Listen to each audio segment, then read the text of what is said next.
নমস্কার, সুইনো কবিতা টিউবে আপনাদের সকলকে স্বাগত। আজ আমাদের সপ্তম পর্ব।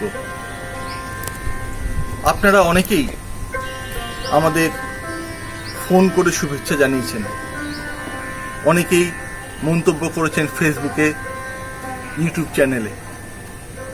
যারা আপনাদের মতামত আমাদের জানাচ্ছেন তাদের আমাদের কৃতজ্ঞতা জানাই। আর যারা এখনো কোনো মতামত জানাননি তাদের কাছেও আমাদের অনুরোধ, দয়া করে আপনাদের মতামত, ভালো লাগা মন্দ লাগা আমাদের জানাবেন। আপনাদের মতামত আমাদের জন্য অত্যন্ত গুরুত্বপূর্ণ। আজকে আমাদের সঙ্গে আছেন এই সময়ের উল্লেখযোগ্য 6 জন কবি।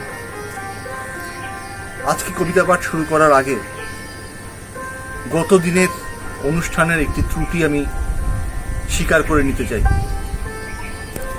গতদিন আমাদের অনুষ্ঠানে কবিতা পড়েছিলেন এই সময়ের একজন উজ্জ্বল কবি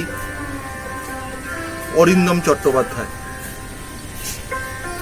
আমার ব্যক্তিগত ত্রুটিতে অরিন্দম চট্টোপাধ্যায়ের নামটি অরবিন্দ চট্টোপাধ্যায় হিসাবে ঘোষিত হয়েছে। এই জন্য আমি আন্তরিকভাবে দুঃখিত এবং ক্ষমাপ্রার্থী। আমরা তাই আমাদের আজকের পর্বে অরিন্দম চট্টোপাধ্যায়ের কবিতা আবার রেখেছি। আপনারা অরিন্দম চট্টোপাধ্যায়ের কবিতা শুনবেন এবং শুনবেন অরবিন্দ সরকারের কবিতা। আজকে আমাদের সঙ্গে আছেন এই সময়ের 6 জন উল্লেখযোগ্য কবি। আছেন কবি অশোক মুখোপাধ্যায়, আছেন কবি ঝুমুর পাণ্ডে, কবি সন্দীপ মুখোপাধ্যায়, আছেন কবি শ্যামশ্রী রায় কর্মকার, কবি অরবিন্দ সরকার এবং কবি অরিন্দম চট্টোপাধ্যায়। আজকে আমরা এই 6 জন কবির কবিতা শুনব। আগেও বহুবার আপনাদের কাছে এই আবেদন রেখেছি, আবারও আপনাদের কাছে আমার আবেদন, আমাদের অনুষ্ঠানটা যদি আপনাদের ভালো লেগে থাকে তাহলে অবশ্যই লাইক বাটনে ক্লিক করবেন এবং সাবস্ক্রাইব করবেন সুইনো কবিতা টিউব এই চ্যানেলটি।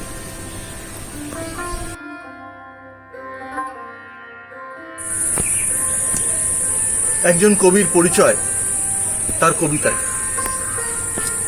আমরা এখন শুনব কবি অশোক মুখোপাধ্যায়ের কবিতা।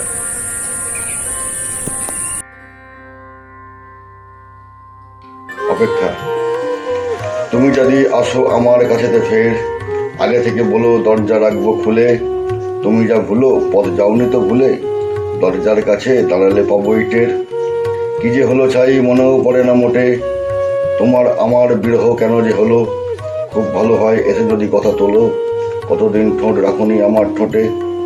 মনে করো এলে সন্ধ্যা নেমেছে সবে, শোনা যায় পাশের নদীর ছলার ঢেউ। এখন পথেতে জটলা করে না কেউ, ঘড়িতে তখন 6:30 বুঝি হবে। ঝুল বারান্দায় আমিও ছিলাম বসে, মায়ের তখন সন্ধ্যা প্রদীপ জ্বালা। কতদিন বলো শুনিনি যাত্রা পালা, তোমার আমার কষ্ট কি সব দোষে। যদি আসো তুমি আমাকে জানিও আগে, রাত্রিরে তুমি এখানেই খেয়ে যেও। কথার মাঝে রবীন্দ্র গান গেও, জানো তো রবিতে আমারও জীবন জাগে। দারুণ সাজবো একদম পরিপাটি, তুমি ফুল এনে চুলের বাঁদিকে গুজো। তোমাকে খুঁজবো তুমিও আমাকে খুঁজো, স্পর্শ করবো আমিও তোমার গাটি। আমায় তুমি আম কিছু দিও এনে, জানো তো দারুণ আম খেতে ভালোবাসি। বিনিময়ে দেবো আমার মধুর হাসি, আড়ালে আমায় তেমন নেবে কি টেনে। তুমি অসভ্য বিশ্বাস কিছু নেই, কতবার বলো কত কিছু গেছে ঘটে। লোকের সামনেই ঠোঁট রেখেছিলে ঠোঁটে, এখনো আমি থাকি সেই লজ্জাতেই। কতদিন ভাবি তোমাকে দেখবো আজ, লেনিনের পথে হাঁটতে পারি না আর। তুমি আমি হব কবে যে একাকার, এখনো তুমি বাজাও পাখো আজ। তুমি এলে ফের হাঁটবো মিছিলে কত, তুমি স্লোগানে ভরিয়ে তুলবে গলা। তোমাকে বলবো যে কথা হয়নি বলা, মার্ক্সবাদী তুমি কণ্ঠে তা অবিরত। রবির কবিতা না হয় শোনাবো আমি, তুমি তো বলো নজরুলও ভালো বলি। নতুন করে চিনে নেবো অলি গলি, যেখানে মানুষ হয়ে থাকে কম দামি। মোচার ঘন্ট ডুমুর ডানলা করে তোমাকে খাওয়াবো যত্নে নিজের হাতে। সেদিন তুমি থেকে গেলে নয় রাতে, উঠে চলে যেও ঠিক কাক টাকা ভরে। তুমি থাকবে আলাদা একটা ঘরে, পাশের ঘরে না হয় থাকবো জেগে। আমাকে না পেয়ে আবার উঠো না রেগে, উতলা হয় না হঠাৎ দমকা ঝড়ে। কবে আসবে গো তাড়াতাড়ি চলে এসো, কিছুতেই আর আমার সয় না তর। চোখেতে হারাই তবু হয়ে গেলে পর, আমায় তুমি এসে খুব ভালোবেসো।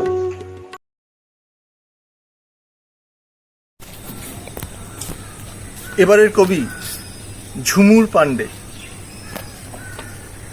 আসামে জন্ম এই কবির।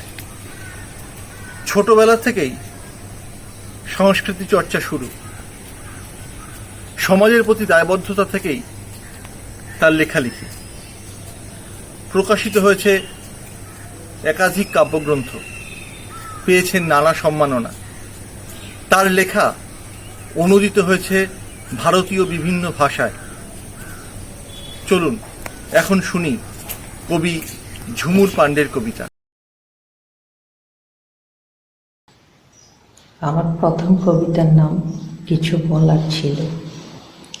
সময়ের বিভৎস খোলসের ভেতর ভুকা একান্ত ব্যঞ্জনাময় শব্দগুলো একে একে সেঁটে যাচ্ছিল।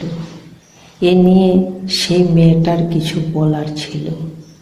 দেহের প্রতিটি পাঁজরে যার হলদে ছপের ছড়াছড়ি। মেয়েটা কিছু বলবে বলেই তো কত নদী পাহাড় আর প্রান্তর পেরিয়ে চলে এসেছিল সময়ের এই বিভৎস খোলসের কাছাকাছি। কিন্তু মেয়েটা তো এখন দৃশ্যগুলোর ওপর আকাশ ঘৃণা ছুড়ে দিয়ে গভীরে বনানীর মতো দাঁড়িয়ে আছে। কিছু বলবে কখন? দ্বিতীয় কবিতা বিপন্ন অন্বেষক। ধান কাটা হয়ে গেছে শেষ, খড়কুটো কুড়োনো শেষ। তোমাকে আর কাহা তো খুঁজে বেড়াই বলো, এই হলুদে হলুদ ঢাকা সময়ের মাঠে। তোমার তো এখানেই থাকার কথা ছিল, এই গিরিচূড়ার কাছাকাছি, এই তাজা বাতাসের গন্ধে। শৈল পাখি, তুমি কি হারিয়ে ফেলেছ পথ, নাকি আটকে পড়েছ কোনো বিপন্ন নদী কিংবা কোনো সোহাগী সময়ের জানালার শিকে? ধান কাটা হয়ে গেছে শেষ, তোমাকে আর কাহা তো খুঁজে বেড়াই বলো, এই হলুদে হলুদ ঢাকা সময়ের মাঠে। তৃতীয় কবিতা হচ্ছে প্রিয় শব্দের খোঁজে। কাল রাতে চাঁদের চোখে জল দেখে আমার হারিয়ে যাওয়া প্রিয় শব্দের কথা মনে পড়েছিল।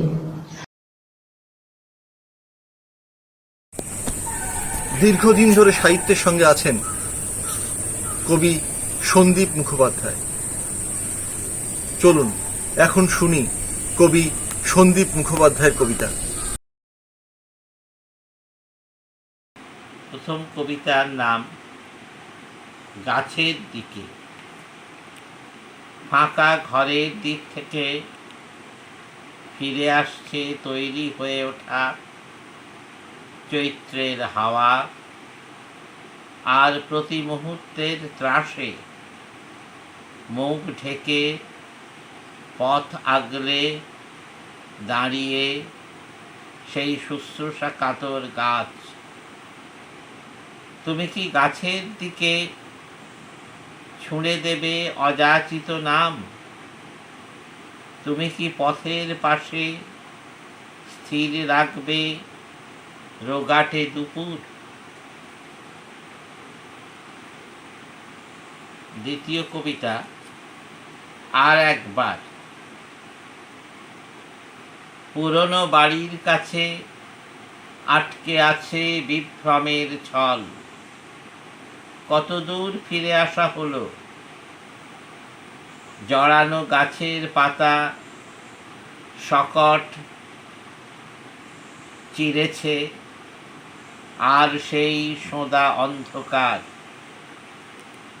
তোমার ফেরার কথা হলো।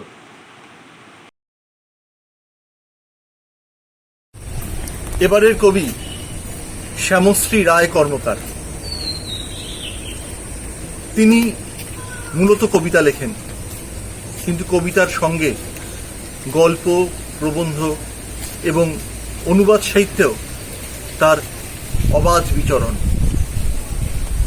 কৃত্তিবাস পত্রিকার সঙ্গে যুক্ত এই কবি পেয়েছেন নানান পুরস্কার ও সম্মান। প্রকাশিত হয়েছে কবিতার বইও। বর্তমান সময়ের বিভিন্ন উল্লেখযোগ্য পত্রপত্রিকায় নিয়মিতভাবে প্রকাশিত হয় তার লেখা। এখন আমরা শুনব কবি শ্যামশ্রী রায় কর্মকারের কবিতা।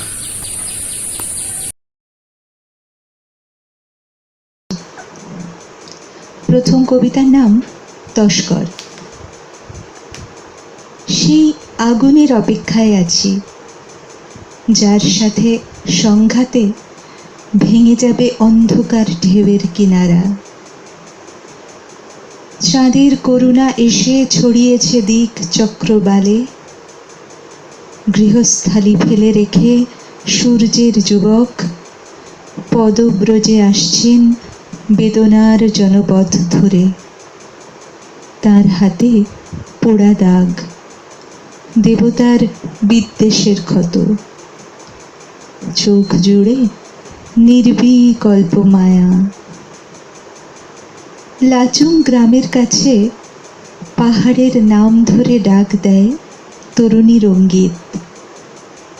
রডোডেনড্রন বনে রেমব্রান্ড, পিকাসোর তুলি ঠিক এইখানে। যুবকটি রাখবেন স্বর্গের প্রথম আগুন।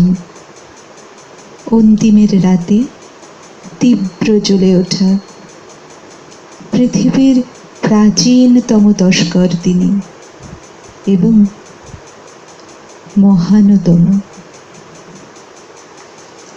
দ্বিতীয় কবিতা তথাগত। বিশ্ববিধাতার উদ্দেশ্যে লেখা চিঠি ইতস্তত উড়ে বেড়ায় ডাকঘরের দরজায় দরজায়। তারা বনপথ পেরিয়ে যেতে পারে না, পেরোতে পারে না অলকা বা অমরা। এমন সব ঘটতে থাকে চারপাশে, মুখ গুজে পড়ে থাকে আমার কলম। আমি নির্বিরোধ খুঁজি, ভয়ে বিস্ময়ে কুড়িয়ে নিই নৈশব্দের ডাল। কর জড়িয়ে চেয়ে থাকি আকাশের দিকে। মেঘ তাপসের নৌকা বেয়ে নেমে আসেন তথাগত। উপস্থিত হন বোধি বৃক্ষের নিচে। তার পদমূলে দীর্ঘ পাপড়ি মেলে দেয় মণিপদ্ম। পদস্পর্শের পাশে বিনম্র হয়ে ভেসে থাকে শঙ্খপুষ্প। আমি প্রার্থনা করি সহিষ্ণু নগর শান্তিধাম। বরাভয় দেন তথাগত। সর্বগ্রাসী জলে জেগে ওঠে ভাসমান কুটো। ঘরে ঘরে আবার লেখা হয় গরম ভাতের ইতিকথা। সভ্যতার মৃত প্রায় দেহে ঝরে পড়ে তার করুণা বিন্দু। আশ্চর্য বিস্ময়ে দেখি নিরালম্ব অন্ধকারে একটি একটি করে জ্বলে উঠছে আত্মদ্বীপ। স্নাত কুয়াশার মাঝে বসে থাকেন তথাগত। তার পদমূলে জড়ো হয় সহস্র না থাকা। তিনি কাঁদেন, নক্ষত্র জেগে ওঠে।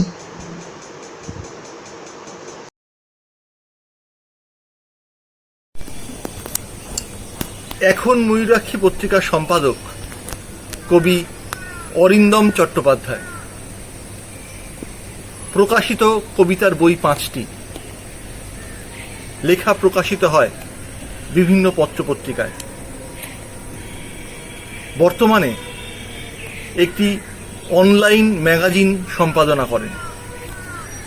চলুন এখন শুনি কবি অরিন্দম চট্টোপাধ্যায়ের কবিতা। ঈশ্বরকণা ও পৃথিবী। মেঘগুলো উড়ে যাচ্ছে কৃষ্ণ গহ্বরের দিকে।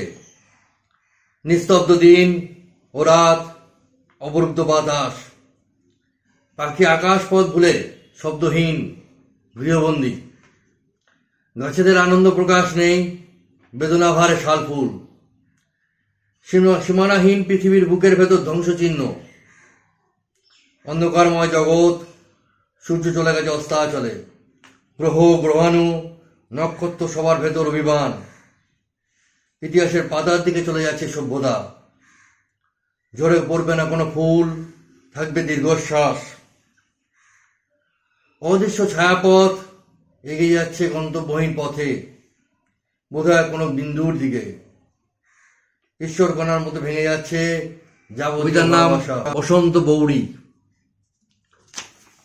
অনতি দূরে পাহাড় ও শীর্ষবিন্দু, উড়ে আসে বসন্ত বৌড়ি। চেলিয়ে আমার আকাশ পথে, পলাশকুড়ি ঝরে যায় ঝোড়ো হাওয়ায়। ভেসে যায় কাঁসাই নদী জলে। চারিদিকে ঝুমুর সুর, ধামসা মাদল বনজ পথে। লাল সরারে আমের মঞ্জুরি, শিমুল ও মহুয়া। চারিদিকে বসন্ত মেঘ, মিশে আছে একগুচ্ছ ভালোবাসা। উড়ে যায় রঙিন আবির, ছড়িয়ে যায় হৃদয়ে। বিষণ্ণ গাছেদের ওপর গড়িয়ে পড়ে চাঁদ। গাছের পাতার ওপর লেগে থাকে জলবিন্দু হলুদ ওড়না প্রেম। উড়ে আসে বসন্ত বৌড়ি। নমস্কার। আজকের কবিকণ্ঠে কবিতা পাঠ আসরের শেষ কবি অরবিন্দ সরকার। শৈশব থেকেই তার কাব্যচর্চার শুরু। প্রকাশিত কবিতার বই 8টি। জীবনের ভালো লাগা, দুঃখ, ক্ষোভ, প্রতিবাদ সবকিছুই প্রতিফলিত হয় তার কবিতায়। এখন শুনব কবি অরবিন্দ সরকারের কবিতা।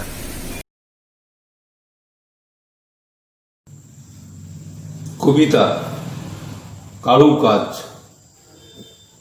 মানুষরা অনেক সময় প্রয়োজন ছাড়াই মিথ্যে কথা বলে, বক বক করে নিজেদের কথা বলে, অন্যের কথা শুনতে চায় না। অথচ ফুলেরা কি সুন্দরভাবে ফুটে আছে। শিউলি, গোলাপ, রজনীগন্ধা, রঙ্গনা, জবা, রকমারি গাঁদা। নানা জাতির বিদেশি ফুল একই বাগানে পাশাপাশি থাকে। কোনো ঝগড়া নেই, জমি দখলের লড়াই নেই, ঈর্ষার অন্তরঙ্গ স্রোত নেই। অথচ নীরবে গন্ধ ছড়িয়ে দেয় আকাশের মতো সৌন্দর্য বিলয়।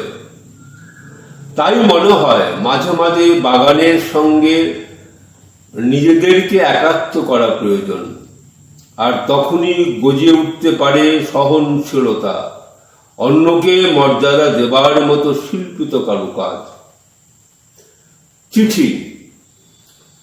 প্রিয় মৌসাখী, তোমার ঠোঁটে অনুরাগ জল রঙে আজ যত্নে এঁকেছি জলদাপাড়া অভয় অরণ্য। নিতম্বে রাভা নিত্য ভঙ্গি, তোমার দেহের প্রতিটি কোষে শুনতে পাই আব্বাস উদ্দিনের ভাওয়াইয়া গান। স্বপ্ন বিভোরে তুমি আছো চেতনার শাখা পোশাখায়। মগ্ন দুপুরে মিত্র লজে বিকেলে যখন কফির তুফান, নুন সাগরে তখন অনুরাগ ভেলা ভাসানো। দেয়াল জুড়ে কেবল বেলিয়াতরের যামিনী রায় চিত্রপটে আঁকা। ত্রয়ীর ছোঁয়ায় জল তরঙ্গ, কবির দোহায় মগ্ন দুপুর, রত্ন স্বপ্ন পাতাবাহার। ফেলে আসা দিন। কাটুন কুটুম আঙিনায় কে ডাকে টঙ্কিত নুপুরে, বেদ মন্ত্রোচ্চারিত ধ্বনি কেবলই পিছু ডাকে। ফেলে আসা দিনগুলি কাটার মতো সচকিত। আড়াল গোপনে একটু গভীর শ্বাস, একটু আলোড়ন, স্পন্দিত চোখের পাশে একটু বেদন, বাউল সুর।